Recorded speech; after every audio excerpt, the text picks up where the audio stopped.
이사야서 2장 10절에서 22절까지 말씀, 구약성경 970페이지입니다.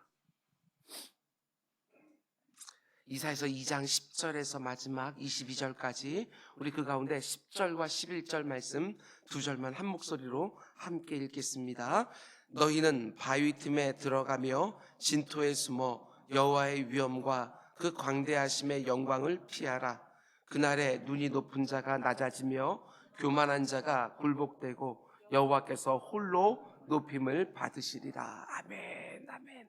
잠시 기도하겠습니다. 사랑해 주님 감사합니다. 설 명절을 앞두고 있습니다. 이것저것 준비하느라 우리의 마음이 분주하지만 그 어떤 것보다도 영혼 구원의 준비가 될 수 있도록 주님 인도하여 주시옵소서.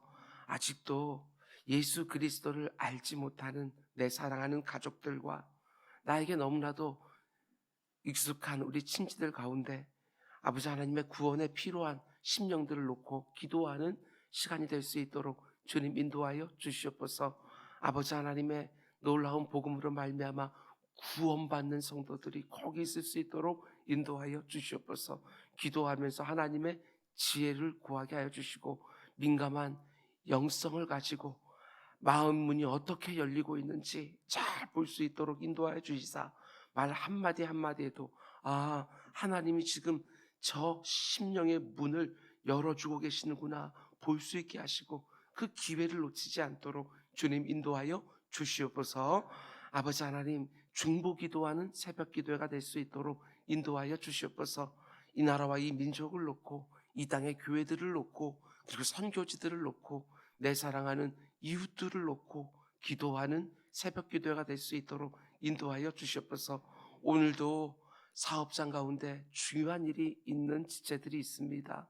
오늘도 직장에서 내가 중요한 결정을 해야 되는 지체들도 있습니다. 우리 가족들 가운데 속에 몸이 불편한 우리 성도들도 있습니다. 우리 장경자 권사님, 우리 판영님 권사님 주님께서 함께 붙들어 주셔서 아버지 하나님 그들의 연약한 무릎에 힘을 허락하여 주시고 아버지 하나님 사랑하는 남편 모시고 아버지 하나님 병원을 오고 가는 아내들이 있습니다. 내 주 아버지 하나님 지치지 않도록 주님 인도하여 주시옵소서. 입춘이 지나서 아버지 하나님 봄이 이제 시작될 터인데 아버지 하나님 봄을 온전히 맞기 전까지 우리 연로한 부모님들 주님께서 눈동자처럼 지켜주시고 우리 사랑하는 자녀들에게 각양 좋은 것들로 먹이시고 입혀 주옵소서. 이 모든 말씀 예수님의 이름으로 기도드렸습니다. 아멘, 아멘. 여러분 잘 오셨습니다. 오늘도 좋은 날이 좀 있습니다. 아멘. 오늘은 이사야서 강의 8번째 시간입니다. 내 스스로 혹은 오직 하나님의 은혜로, 이런 제목으로 말씀 전하도록 하겠습니다. 내 스스로 혹은 하나님의 은혜로. 어제 새벽에 우리는 거룩한 백성으로 부름받은 이스라엘 백성들이 어떻게 타락해 갔는지 함께 보았습니다. 우리와 별반 다르지 않습니다. 그저 더 넉넉한 은금과 보화가 있기를 원했을 뿐인데 그것들을 하나님이 은혜 가운데 선물로 주시면 그것을 내 힘으로 지키겠다고 마필과 병거들을 준비하기 시작을 하고 은금과 보화가 점점 우리에게 소중해지기 시작하면서 그것이 하나님을 대체하기 시작하는, 그러면서 타락하는 이런 모습들, 그렇게 우리가 어렵게 볼 수 있는 것들이 아니라 내 심령 가운데 속에서도 얼마든지 볼 수 있는 문제들입니다. 하나님의 임재와 그분의 말씀으로 내가 살아가고 있는 땅을 가득 채우지 않고 은금과 보화로 가득 채우고 그걸 지키기 위하여 다시 수많은 마필과 병거를 준비하고, 근데 문제는 무엇입니까? 자기들이 쌓아놓은 은금과 보화를 하나님보다 더 사랑하는 우상으로 만들기 시작을 했고 그 은금 보화를 지키기 위해 준비한 수많은 마필과 병거를 하나님보다 더 의지하기 시작하고, 그게 문제가 되는 것이지요. 더 문제가 된 것은 이들의 교만이었습니다. 교만. 그렇게 가득 쌓아놓은 은금과 보화, 그것들을 지키기 위해 준비한 수많은 마필과 병거를 보면서 마음이 점점 높아지기 시작한 것이지요. 굳이 하나님이 안 지켜주시고 안 도와주셔도 얼마든지 안전을 스스로 담보할 수 있는 것처럼 생각하기 시작한 것입니다. 하나님이 그걸 심판하시겠다 말씀하신 것입니다. 내 신앙이 지금 어떤 상태인지를 점검할 수 있는 너무나 중요한 기준 중에 하나가 바로 겸손과 교만입니다. 겸손과 교만. 하나님의 도우심 없이는 내 스스로 아무것도 할 수 없다라는 겸손과, 하나님의 도우심이 없어도 내 스스로의 힘과 지혜와 노력으로 어느 정도 뭔가를 할 수 있는 것처럼 생각하는 높아진 마음, 교만이지요. 그것으로 내 신앙이 지금 어떤 상태인지 얼마든지 점검할 수 있다고 성경은 곳곳에서 말합니다. 이 세상은 끊임없이 여러분과 제 안에 있는 교만을 부추기지요. 네가 얼마나 수고하느냐에 따라서 많은 은금과 보화를 쌓을 수 있다고, 네가 얼마나 마필과 병거를 많이 준비하냐에 따라 그 모든 것을 지킬 수 있다고, 이렇게 하나님이 없는 부요와 안전을 가르치지만 우리가 믿는 기독교 신앙은 절대로 그렇게 가르치지 않습니다. 오직 하나님이 은혜로 주셔야 내 인생의 은금과 보화가 생기는 것이고, 오직 하나님이 은혜로 지켜주셔야 그 모든 것들의 안전이 담보되어진다, 이렇게 가르칩니다. 시편 127편 말씀처럼 하나님이 성을 지켜주지 아니하시면 아무리 파수하는 자의 수고가 크다 할지라도 헛될 수밖에 없다, 이렇게 말하는 것이지요. 절대로 여러분, 내 안에 믿을 만한 무언가가 있다고 생각하시면 큰일 납니다. 내가 어떤 사람인지 우리가 그렇게 오랫동안 경험해 놨고서도 아직까지 내 자신을 의지하고 있다고 하는 거, 그게 얼마나 어리석은지 모릅니다. 우리가 믿는 기독교 진리의 아주 중요한 특징은 내 자신을 참되게 겸손하게 만든다는 것입니다. 하나님의 도우심을 절절히 구하는 가난한 심령으로 만들어 놓는 것이지요. 오늘 보면 11절 말씀 보면 그날에 하나님이 이스라엘 백성들의 죄를 보지 못하여 개입하시는 그날에, 구약 성경은 그날을 가리켜 여호와의 날 이렇게 표현합니다. 여호와의 날. 너무나 어리석게도 이스라엘 백성들이 은금과 보화를 가득 쌓아놓고 그것을 지킬 마필과 병거를 잔뜩 마련하고 나니까 스스로 마음이 높아졌습니다. 그런데 그날에 눈이 높은 자가 낮아지며 교만한 자가 굴복되고 여호와께서 홀로 높임을 받으시는 그날이 온다, 이렇게 말하는 것이지요. 모든 것을 하나님의 은혜라고 보지 않고 내 손으로 이룬 것이라고 생각하면서 스스로 만족스러워하고 자랑하고 있는 이스라엘 백성들의 모습입니다. 아니, 애굽에서 종살이하던 불쌍한 노예들에 불과했습니다. 그들을 가나안 땅에서 인도하여 정착하게 해주신 분도 하나님이시고, 그 땅에서 이것저것 얻을 수 있게 해주신 분도 하나님이신데, 마치 자기들이 수고해서 그 모든 것을 다 이룬 것처럼 생각하는 거예요. 하나님의 전적인 은혜라고 생각하지를 않는 것이지요. 하나님은 아셨습니다. 이들이 이렇게 교만해질 것 미리 아셨습니다. 그래서 가나안 땅에 들어오시기 전에 엄히 말씀하셨어요. 우리가 잘 아는 신명기 8장 말씀, 신명기 말씀이 끝나고 나서 곧바로 여호수아 말씀, 정복전쟁이 시작되지 않습니까? 가나안 땅으로 들어가는 거예요. 그 직전에 하나님께서 이렇게 경고하셨어요. 네가 먹어서 배부르고 아름다운 집을 짓고 거주하게 되어지며 또 네 소와 양이 번성하여 내 은금이 증식되며 네 소유가 다 풍부하게 될 그때에 네 마음이 교만해져서 네 하나님 여호와를 잊어버릴까 염려하노라. 네가 마음에 이르기를 내 능력과 내 손의 힘으로 내가 이 재물을 얻었다 말할 것이다. 그러나 네 하나님 여호와를 기억해라. 그가 너에게 재물 얻을 능력을 주셨습니다. 우리 하나님은 아셨습니다. 그리고 경고하셨어요. 그런데 지금 이스라엘 백성들이 어떻게 합니까? 하나님 그렇게 경고하셨음에도 불구하고 그 모든 것들을 자기 스스로 다 이룬 것처럼 생각하는 거예요. 자기들이 쌓아놓은 은금과 보화와 자기들이 준비한 마필과 병거를 바라보면서 마음이 높아지는 거예요. 하나님이 없이도 얼마든지 내 삶을 풍성하게 안전하게 할 수 있는 것처럼 교만해진 것이지요. 그래서 하나님이 심판하시는 여호와의 날에 어떤 사람들을 심판하신다고 말씀하십니까? 쭉 뒤로 이어집니다. 12절. 대저 만군의 여호와의 날이 모든 교만한 자와 거만한 자와 자고한 자에게 임하리니 그들이 낮아지리라. 자기 스스로를 높게 생각하는 자에게 하나님의 심판이 반드시 임할 거라고. 모든 것이 하나님의 은혜라는 것을 잊어버리고 자기 스스로 모든 것을 이룬 것처럼 생각하는 교만한 자, 거만한 자, 자고한 자를 심판하시겠다는 거예요. 그들의 신앙생활은 안 봐도 뻔해요. 하나님의 도우심이 그렇게 절절하지 않으면 그들의 신앙생활은 안 봐도 뻔해요. 기도생활이 제대로 이루어지겠습니까? 말씀을 의지하겠습니까?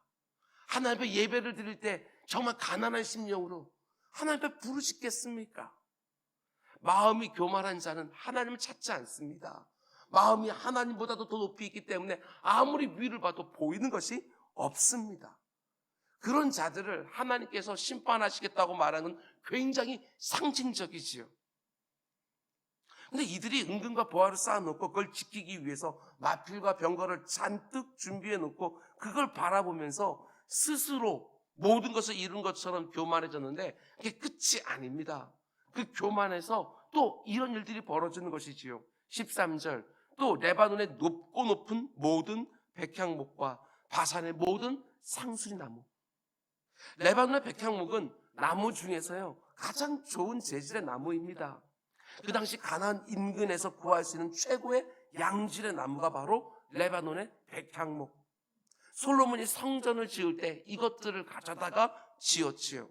그리고 바산의 상수리 나무는 제일 단단하고 견고한 나무예요. 그런데 그 양질의 백향목 나무와 견고한 상수리 나무를 가져다가 뭘 합니까? 14절 15절, 모든 높은 산과 모든 솟아오른 작은 언덕과 모든 높은 망대와 모든 견고한 성벽과 그 나무들을 잔뜩 가져와서 뭘 합니까? 높은 모든 산마다 모든 언덕마다 망대를 세우고 견고한 성벽을 지은 거예요. 뭘 위해서? 은금과 보화를 지키기 위해서. 하나님이 안 지켜주셔도 스스로 안전을 담보하기 위하여 가장 좋은 나무, 가장 견고한 나무를 잔뜩 가지고 와서 망대를 세우고 성벽을 쌓아서 대적들의 공격으로부터 자신을 스스로 보호하려고 했던 거예요. 그렇게 안전을 도모한다면 또 뭐합니까? 16절, 다시스의 모든 배와 모든 아름다운 조각물에 임하리니. 여기서 말하는 다시스의 모든 배는요 무역선입니다. 무역선. 세상에 알려진 좋은 것들을 다 실어서 이제 안전이 담보되었다고 믿는 그 성벽 안에 가득 채우기 시작을 한 거예요. 그 좋은 것을 바라보면서 이스라엘의 마음이 점점 더 높아지는 것이지요. 교만해지는 거예요. 어제 새벽에 말씀드리지 않았습니까? 하나님은 그 가나안 땅에 금은과 보화를 가득 쌓는 것을 원하시는 것이 아니라 하나님의 임재와 그분의 말씀을 가득 쌓으라고 그렇게 말씀하셨는데 그들은 이생과 똑같아졌어요. 은금과 보화를 쌓기 시작하니까 거기에 마필과 병거가 더해지기 시작했고 거기에 이제 망대들과 성벽들이 가득해지고 그 가운데 하나님을 의지하는 마음은 점점 사라지고 얼마든지 스스로 내 안전을 담보할 수 있는 것처럼 잘 살 수 있는 것처럼 이렇게 생각하는 것이지요. 하나님은 그 교만함을 더 이상 못 보겠다 말씀하시는 것이지요. 그런데 하나님 심판하신 여호와의 날에 그들이 어떻게 될 거라고 말씀하십니까? 여러분 이들의 모습을 잘 보셔요. 하나님의 말씀이 얼마나 유머가 있는지 몰라요. 이렇게 자신만만한 사람들이 여호와의 날에 어떻게 되어지느냐.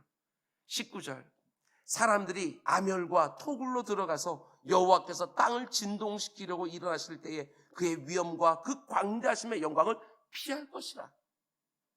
앞에 나오는 10절도 보면 너희는 바위 틈에 들어가며 진토에 숨어 여호와의 위엄과 그 광대하심의 영광을 피하라. 21절도 보면 아멸과 험악한 바위 틈에 들어가서 여호와께서 땅을 진동시키려고 일어나실 때에 그의 위엄과 그 광대하심의 영광을 피하리라. 자기 스스로 모든 안전장치를 다 만들어 놓았다고 그렇게 만족해하고 교만했던 그 사람들이 하나님의 영광의 심판이 임하자마자 어떻게 되어집니까? 아멸과 토굴로 숨는 거예요. 바위 틈으로 들어가는 거예요. 진토로 숨는 거예요. 자기 스스로의 안전을 자기가 담보할 수 있다고 자신만만하던 그들이 너무나 두려워하면서 이 땅에 조그만 틈이 있어도 그 안에 다 들어가서 하나님의 그 영광스러운 심판을 어떻게든지 피해보려고 하는 것이지요. 이게 인생인 거예요. 하나님 두려운 실을 모르는 거예요. 하나님이 나를 안 지켜주시면 어떻게 되어지는지 그걸 모르는 거예요. 하나님의 심판이 엄중하게 시행되어지는 여호와의 날이 되면 사람들은 쫙 갈라집니다. 한쪽에는 아멘 주 예수여 어서 오시옵소서 주님을 열렬히 환영하는 사람들이 한쪽에 있고, 또 한쪽에는 그 심판을 어떻게든지 면하고 싶어서 땅에 조금만 틈이 있어도 그 안에 들어가 숨으려고 하는, 여러분은 어느 쪽에 속할 것 같습니까? 다시 오시는 주님을 너무나 기다렸다는 듯이 막 뛰쳐나가서 환영할 것 같습니까? 아니면 너무나 두려워하면서 어떻게든 숨을 것 같습니까? 여러분, 하나님의 심판이 임하기 전에도 얼마든지 내가 어디에 속할지 가늠할 수 있습니다. 오직 하나님의 도우심만 바라보면서 그분을 의지하고 그분의 말씀이 많이 진리인 줄을 알고 순종하고 지극히 겸손한 마음으로 하나님의 은혜를 구하면서 살고 있는지, 아니면 하나님이 안 도와주셔도 얼마든지 내 스스로의 힘과 지혜로 살 수 있는 것처럼 교만하고 거만하고 자고하며 살고 있는지, 그걸 보면 그 날에 내가 어디에 속하게 될지 어느 정도 가늠이 되었는데, 여러분 늘 겸손하셔야 됩니다. 하나님의 도우심이 없어도, 하나님의 보호하심이 없어도, 아니 하나님의 그 한량없는 은혜가 없어도 얼마든지 스스로 살 수 있고 스스로 내 안전을 담보할 수 있는 것처럼 마음이 높아지기 시작하면 틀림없어요, 하나님으로부터 점점 멀어지기 시작합니다.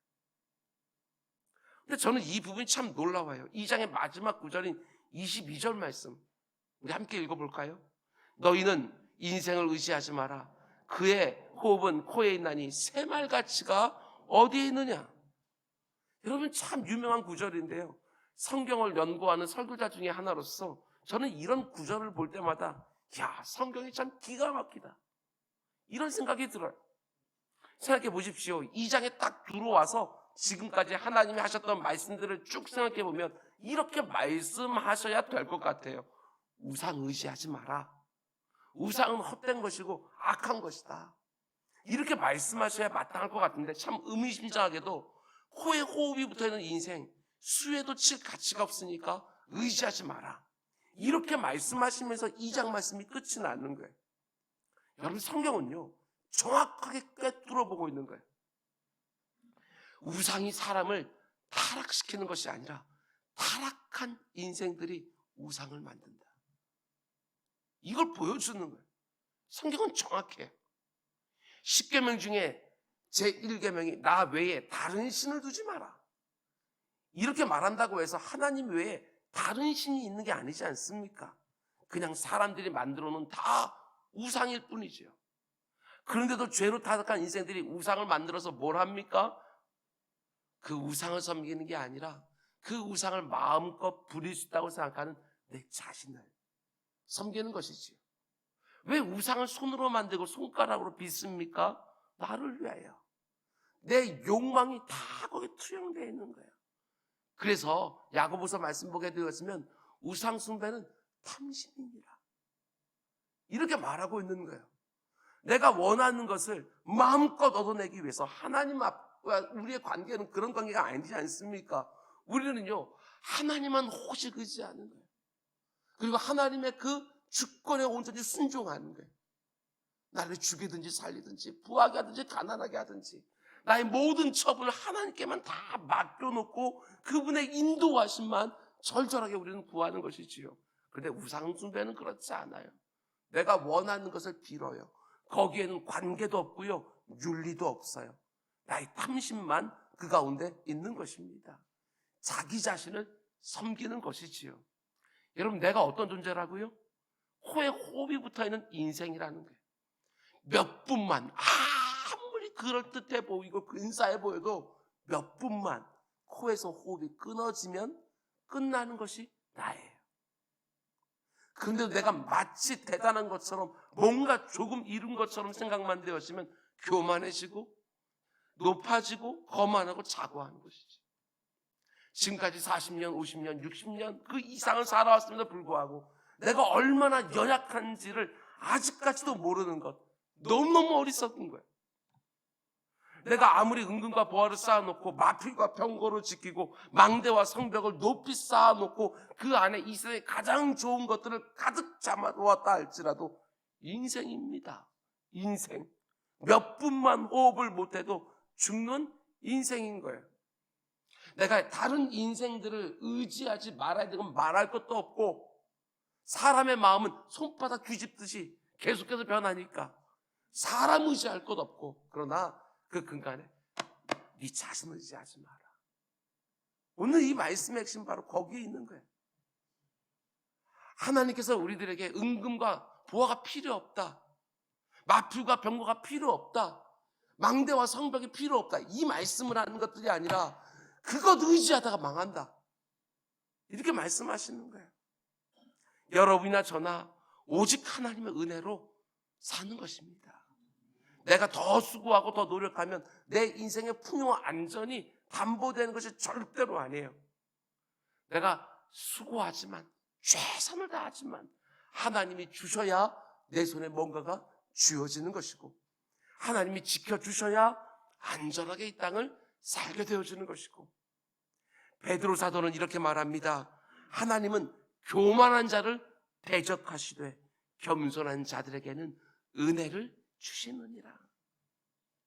내 인생을 내 스스로 풍성하게 하고 안전하게 할 수 있다고 생각하는 교만과 거만과 자고가 내 마음에 조금도 깃들지 못하도록 하루하루를 시작할 때마다 절절하게 하나님의 은혜를 구하면서, 하나님, 오늘도 하나님께서 나에게 은혜로 덧입혀주지 않으시면 저는 아무것도 할 수 없는 연약한 인생입니다 하고 고백하면서 그분이 주신 능력과 지혜와 의지를 가지고 내게 주어진 모든 일들을 충성스럽게 감당하면서 내 삶에 근사한 것들이 주어질 때마다 오직 하나님께만 모든 영광과 찬송 올려드리면서 그분만 높이며 살아가는 인생이 될 수 있기를 주님의 이름으로 축원드립니다. 우리 기도하겠습니다.